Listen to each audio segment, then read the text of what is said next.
The capital of the great republic was a new world to country-bred Washington Hawkins. St. Louis was a greater city, but its floating population did not hail from great distances, and so it had the general family aspect of the permanent population, but Washington gathered its people from the four winds of heaven, and so the manners, the faces, and the fashions there presented a variety that was infinite.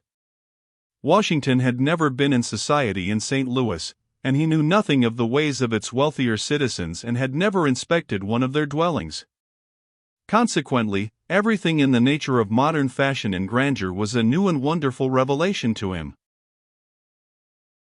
Washington is an interesting city to any of us. It seems to become more and more interesting the oftener we visit it. Perhaps the reader has never been there? Very well. You arrive either at night, rather too late to do anything or see anything until morning, or you arrive so early in the morning that you consider it best to go to your hotel and sleep an hour or two while the sun bothers along over the Atlantic. You cannot well arrive at a pleasant intermediate hour, because the railway corporation that keeps the keys of the only door that leads into the town or out of it take care of that. You arrive in tolerably good spirits, because it is only 38 miles from Baltimore to the capital, and so you have only been insulted 3 times, provided you are not in a sleeping car. The average is higher there once when you renewed your ticket after stopping over in Baltimore, once when you were about to enter the ladies' car without knowing it was a ladies' car, and once when you asked the conductor at what hour you would reach Washington. P218A.jpg, 21K. You are assailed by a long rank of hackmen who shake their whips in your face as you step out upon the sidewalk. You enter what they regard as a carriage, in the capital, and you wonder why they do not take it out of service and put it in the museum. We have few enough antiquities, and it is little to our credit that we make scarcely any effort to preserve the few we have. P218B.jpg, 20K. You reach your hotel, presently, and here let us draw the curtain of charity, because of course you have gone to the wrong one. You being a stranger, how could you do otherwise? There are 118 bad hotels, and only one good one. The most renowned and popular hotel of them all is perhaps the worst one known to history. It is winter, and night. When you arrived, it was snowing. When you reached the hotel, it was sleeting. When you went to bed, it was raining. During the night it froze hard, and the wind blew some chimneys down. When you got up in the morning, it was foggy. When you finished your breakfast at 10 o'clock and went out, the sunshine was brilliant, the weather balmy and delicious, and the mud and slush deep and all-pervading. You will like the climate when you get used to it. P219.jpg, 17K. You naturally wish to view the city, so you take an umbrella, an overcoat, and a fan, and go forth. The prominent features you soon locate and get familiar with. First you glimpse the ornamental upper works of a long, snowy palace projecting above a grove of trees, and a tall, graceful white dome with a statue on it surmounting the palace and pleasantly contrasting with the background of blue sky. That building is the Capitol. Gossips will tell you that by the original estimates it was to cost $12 million, and that the government did come within $21,200,000 of building it for that sum. You stand at the back of the Capitol to treat yourself to a view, and it is a very noble one. You understand, the Capitol stands upon the verge of a high piece of tableland, a fine commanding position, and its front looks out over this noble situation for a city, but it don't see it, for the reason that when the Capitol extension was decided upon, the property owners at once advanced their prices to such inhuman figures that the people went down and built the city in the muddy low marsh behind the Temple of Liberty, so now the lordly front of the building, with its imposing colonnades, its projecting graceful wings, its picturesque groups of statuary, and its long terraced ranges of steps, flowing down in white marble waves to the ground, nearly looks out upon a sorrowful little desert of cheap boarding houses. So you observe that you take your view from the back of the Capitol. And yet not from the airy outlooks of the dome, by the way, because to get there you must pass through the Great Rotunda, and to do that, you would have to see the marvelous historical paintings that hang there, and the bas-reliefs, and what have you done that you should suffer thus? And besides, you might have to pass through the old part of the building, and you could not help seeing Mr. Lincoln, as petrified by a young lady artist for $10,000, and you might take his marble Emancipation Proclamation, which he holds out in his hand and contemplates, for a folded napkin, and you might conceive from his expression and his attitude, that he is finding fault with the washing. Which is not the case. Nobody knows what is the matter with him, but everybody feels for him. Well, you ought not to go into the dome anyhow, because it would be utterly impossible to go up there without seeing the frescoes in it, and why should you be interested in the delirium tremens of art? The Capitol is a very noble and a very beautiful building, both within and without, but you need not examine it now. Still, if you greatly prefer going into the dome, go. Now your general glance gives you picturesque stretches of gleaming water on your left, with a sail here and there and a lunatic asylum on shore. Over beyond the water, on a distant elevation, you see a squat yellow temple which your eye dwells upon lovingly through a blur of unmanly moisture, for it recalls your lost boyhood and the Parthenons done in molasses candy which made it blessed and beautiful. Still in the distance, but on this side of the water and close to its edge, the monument to the father of his country towers out of the mud. Sacred soil is the customary term. It has the aspect of a factory chimney with the top broken off. The skeleton of a decaying scaffolding lingers about its summit, and tradition says that the spirit of Washington often comes down and sits on those rafters to enjoy this tribute of respect which the nation has reared as the symbol of its unappeasable gratitude. P221.jpg, 25K. The monument is to be finished someday, and at that time our Washington will have risen still higher in the nation's veneration, and will be known as the great-great-grandfather of his country. The memorial chimney stands in a quiet pastoral locality that is full of reposeful expression. With a glass you can see the cowsheds about its base, and the contented sheep nibbling pebbles in the desert solitudes that surround it, and the tired pigs dozing in the holy calm of its protecting shadow. Now you wrench your gaze loose, and you look down in front of you and see the broad Pennsylvania Avenue stretching straight ahead for a mile or more till it brings up against the iron fence in front of a pillared granite pile, the Treasury building, an edifice that would command respect in any capital. The stores and hotels that wall in this broad avenue are mean, and cheap, and dingy, and are better left without comment. Beyond the Treasury is a fine large white barn, with wide unhandsome grounds about it. The president lives there.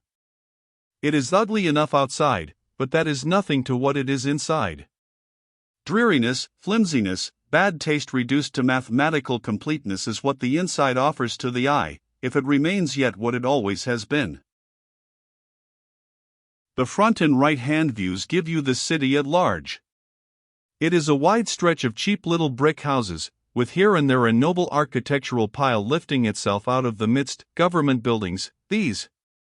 If the thaw is still going on when you come down and go about town, you will wonder at the short-sightedness of the city fathers, when you come to inspect the streets, in that they do not dilute the mud a little more and use them for canals.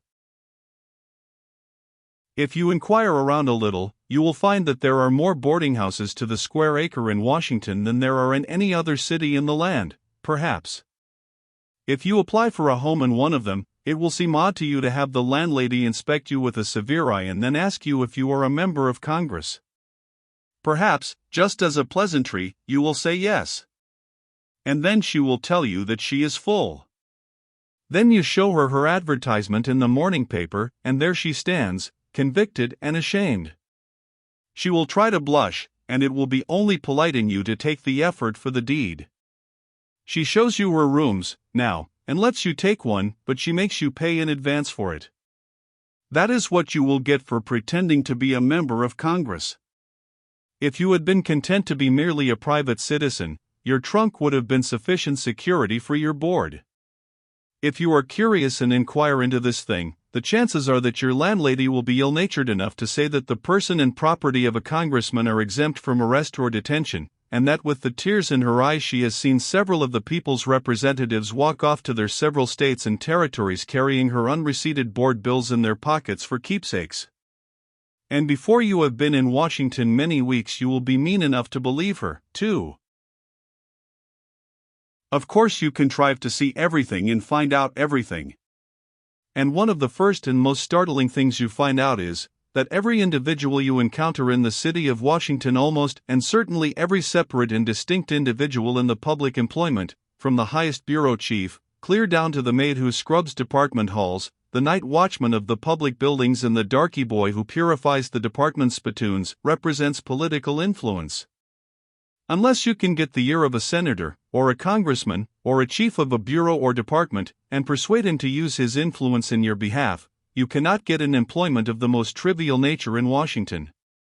Mere merit, fitness, and capability are useless baggage to you without influence.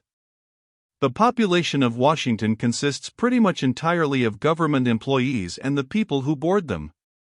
There are thousands of these employees, and they have gathered there from every corner of the Union and got their berths through the intercession, command is nearer the word, of the senators and representatives of their respective states. It would be an odd circumstance to see a girl get employment at $3 or $4 a week in one of the great public cribs without any political grandee to back her, but merely because she was worthy, and competent, and a good citizen of a free country that treats all persons alike. Washington would be mildly thunderstruck at such a thing as that. If you are a member of Congress, no offense, and one of your constituents who doesn't know anything, and does not want to go into the bother of learning something, and has no money, and no employment, and can't earn a living, comes besieging you for help, do you say, "Come, my friend, if your services were valuable you could get employment elsewhere, don't want you here?" Oh, no, you take him to a department and say, "Here, give this person something to pass away the time at, and a salary," and the thing is done. You throw him on his country. He is his country's child, let his country support him. There is something good and motherly about Washington, the grand old benevolent national asylum for the helpless. P224.jpg, 18K. The wages received by this great hive of employees are placed at the liberal figure meet and just for skilled and competent labor. Such of them as are immediately employed about the two houses of Congress are not only liberally paid also, but are remembered in the customary extra compensation bill which slides neatly through, annually, with the general grab that signalizes the last night of a session, and thus 20% is added to their wages, for fun, no doubt. Washington Hawkins' new life was an unceasing delight to him. Senator Dilworthy lived sumptuously, and Washington's quarters were charming: gas, running water, hot and cold, bathroom, coal fires, rich carpets, beautiful pictures on the walls, books on religion, temperance, public charities and financial schemes, trim-colored servants, dainty food, everything a body could wish for. And as for stationery, there was no end to it. The government furnished it, postage stamps were not needed, the senator's frank could convey a horse through the mails, if necessary. And then he saw such dazzling company. Renowned generals and admirals who had seemed but colossal myths when he was in the far west, went in and out before him or sat at the senator's table, solidified into palpable flesh and blood. Famous statesmen crossed his path daily. That once rare and awe-inspiring being, a congressman, was become a common spectacle, a spectacle so common, indeed, that he could contemplate it without excitement, even without embarrassment. Foreign ministers were visible to the naked eye at happy intervals. He had looked upon the president himself, and lived.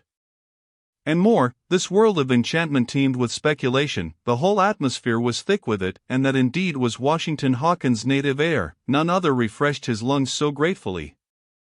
He had found paradise at last.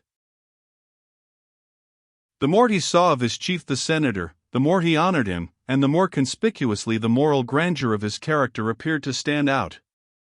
To possess the friendship and the kindly interest of such a man, Washington said in a letter to Louise, was a happy fortune for a young man whose career had been so impeded and so clouded as his.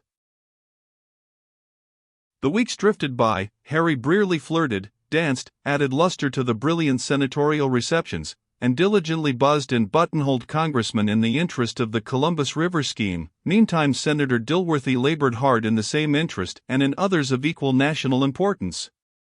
Harry wrote frequently to Sellers, and always encouragingly, and from these letters it was easy to see that Harry was a pet with all Washington, and was likely to carry the thing through, that the assistance rendered him by old Dilworthy was pretty fair, and every little helps, said Harry. Washington wrote Sellers officially, now and then. In one of his letters it appeared that whereas no member of the House committee favored the scheme at first, there was now needed but one more vote to compass a majority report. Closing sentence. Providence seems to further our efforts. Signed, Abner Dilworthy, U.S. per Washington Hawkins, P.E.S. At the end of a week, Washington was able to send the happy news, officially, as usual, that the needed vote had been added and the bill favorably reported from the committee. Other letters recorded its perils in committee of the whole, and by its victory, by just the skin of its teeth, on third reading and final passage. Then came letters telling of Mr. Dilworthy's struggles with a stubborn majority in his own committee in the Senate, of how these gentlemen succumbed, one by one, till a majority was secured. Then there was a hiatus. Washington watched every move on the board, and he was in a good position to do this, for he was clerk of this committee, and also one other. He received no salary as private secretary, but these two clerkships, procured by his benefactor, paid him an aggregate of $12 a day, without counting the 20% extra compensation which would of course be voted to him on the last night of the session. He saw the bill go into committee of the whole and struggle for its life again, and finally worry through. In the fullness of time he noted its second reading, and by the day arrived when the grand ordeal came, and it was put upon its final passage. Washington listened with bated breath to the aye. No